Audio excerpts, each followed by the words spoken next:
This lesson will talk about the weighting curves that we associate with sound pressure level measurements. This video will show you how and why to use weighting curves when taking a sound pressure level measurement.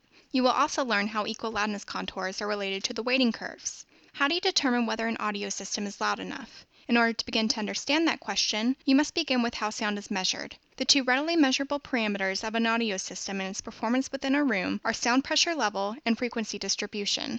These two parameters are related and must also be considered with respect to their relationship to human hearing.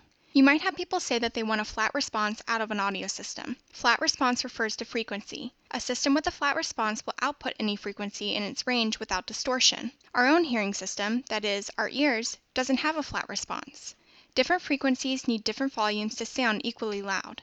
The equal loudness curves illustrate this. You could use a piece of test equipment to determine the actual sound pressure level of each frequency present, but that's not usually what you really care about. What really matters is how loud these sounds seem to a human.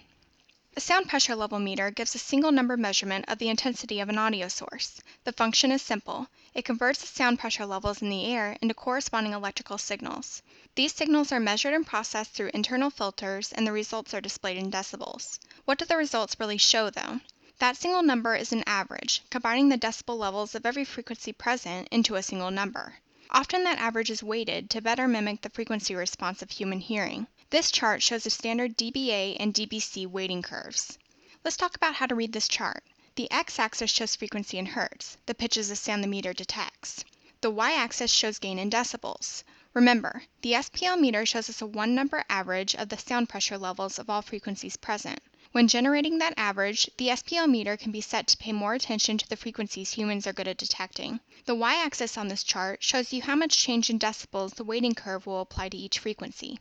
Let's say the only sound in a space is a 50 decibel, 100 Hz tone. If you have no weighting on your SPL meter, it will apply no change to that input. As a result, it will tell you that there are 50 decibels of sound in the space. If you have the A weighting turned on, though, it will apply negative 20 decibels of change to that frequency. An A-weighted SPL meter would measure 100 Hz, 50 decibel tone as 30 decibels. That's actually much closer to how loud a 100 Hz, 50 decibel tone would sound to a person, because humans don't hear low-pitched sounds very well. Look at the weighting curves next to the equal loudness contours for human hearing. Notice anything? How about if I flip the loudness contours upside down? If you compare here, the weighting curves look similar to the inverse of the equal loudness curves. On a typical SPL meter, you can select a measurement with no weighting, A weighting, and sometimes a C weighting. The A weighting curve doesn't allow as much of the energy to factor into the measurement in comparison to the C weighting curve. The C weighting curve is flatter. If you set the meter to no weighting, it will read out exactly how much energy is put in, with no adjustments and no curve. The A weighting is for lower volumes, such as speech reinforcement applications. If we look at the equal loudness contours for lower sound pressure levels, low-pitched sounds require a lot more sound pressure to seem as loud as sounds in the 1 to 5 kHz range. Beyond 7 kHz, high-pitched frequencies also get hard to hear. Turning the contours upside down again, you can see the similarity to the weighting curve. On the A weighting curves, low frequencies are attenuated. They don't count towards the A-weighted average as much. The curve peaks between 1 and 5 kHz. The sounds we can hear the best are the ones factored in the most when taking an A-weighted SPL measurement.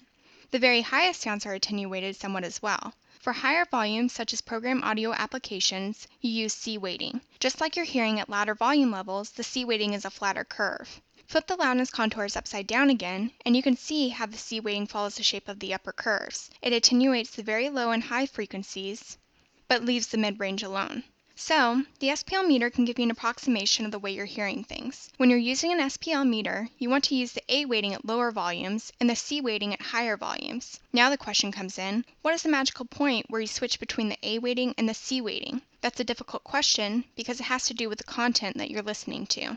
You can see where things start to flatten out on the equal loudness contours. At the 80, 90, and 100 decibel level, the loudness contour is pretty flat. If your goal is an overall listening level of 80 decibels or above, you want to use a C-weighted measurement. If you're measuring background noise or aiming for a listening level of 70 decibels or below, you would use A weighting. Let's take a look at an SPL measurement taken with a real-time analyzer or RTA meter. Unlike a regular SPL meter, which just shows you one number, an RTA shows the energy levels of all the different frequencies present.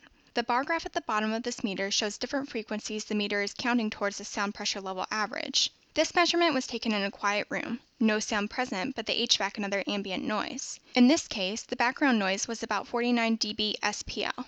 But wait, This is on the A-weighted measurement. If you wrote that measurement down, you need to note the weighting. You can quantify the background noise as 49 dB SPL A-weighted, like this. Let's go to a flat measurement. Now we're getting about 56 dB SPL. If you're not using a weighted measurement, you can just write down the measured sound pressure. A flat measurement like this would be written down as 56 dB SPL. That's a lot more energy than we saw before. What changed? Look at the flat measurement side by side with the A-weighted measurement. Look at the low frequency energy on the flat measurement. Plenty of sound. Now compare that to the low frequencies on the A-weighted measurement. See the difference? The A-weighted measurement was attenuating all the low frequency sound present in the room. Depending on the weight, the measurement that you get can be quite different even though you're in the same space. In this instance, there's a 7 decibel difference. The important thing is when you write out what you measured, be sure to note whether or not you used any filter in that measurement. That way, those results can be replicated again and better quantified. In summary, the weighting curves help you take a sound pressure level measurement that approximates how loud the sound will actually seem to humans. The curves are based on the equal loudness contours. Choose either A or C weighting depending on the overall listening level. Thanks for watching Sound Pressure Level and Weighting Curves.